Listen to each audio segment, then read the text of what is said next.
మంచు ఫ్యామిలీలో మంటలు మళ్లీ మొదలయ్యాయి.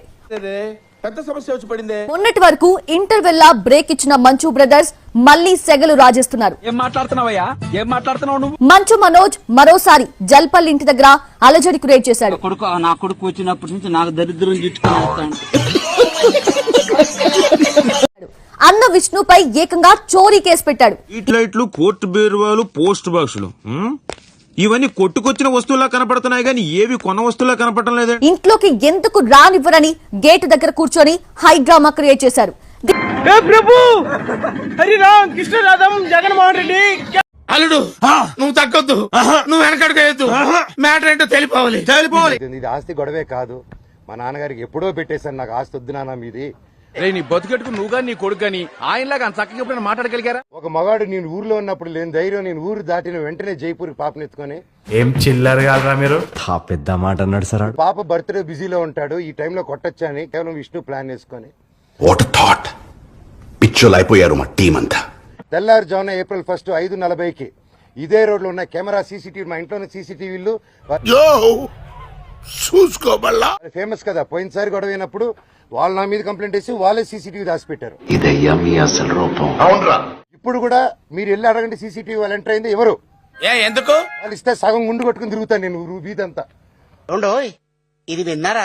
సమస్య లేదు ఎవరు మీకు, ఎందుకంటే వాళ్ళు చేసింది దొంగ పని.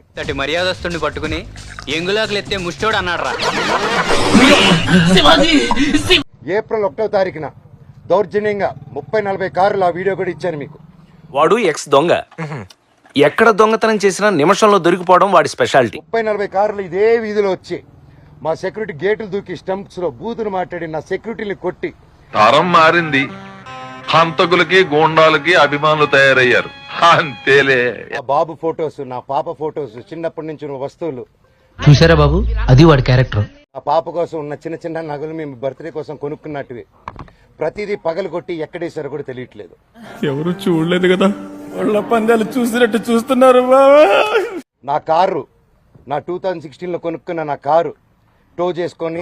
మీరు అబ్బాయి కాదండి, ఇదంతా సెకండ్ హ్యాండ్ సరుకండి. అంటే సార్ దొంగలంటే మనుషుల్లాగా ఉంటారండి. చిన్న చిన్న నేను పాత వస్తువులు అన్ని ఎత్తి పెట్టుకుని ఉంటానండి, నేను అవే వాడుకుంటూ ఉంటాను.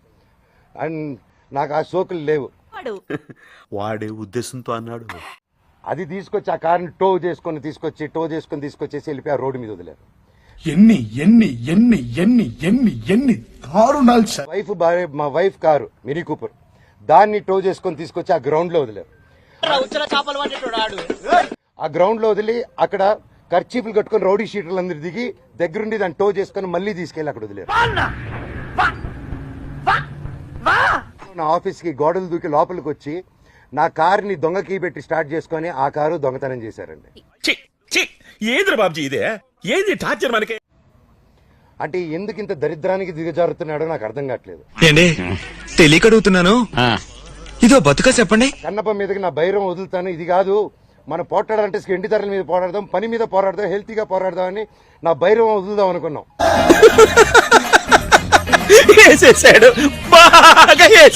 అంతే, బైరం వదులుతున్నా అనేసరికి టెన్షన్ అయిపోయి కన్నప్ప పోస్ట్ పోన్ చేసుకున్నాడు. ఆ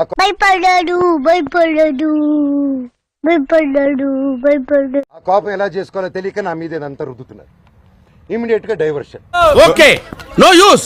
వాడు విండండి. ఇప్పుడు మా అమ్మగారికి, మా నాన్నగారికి వాళ్ళకి అవసరం అండి ఈ వయసులో. చెప్పరా, చెప్పు.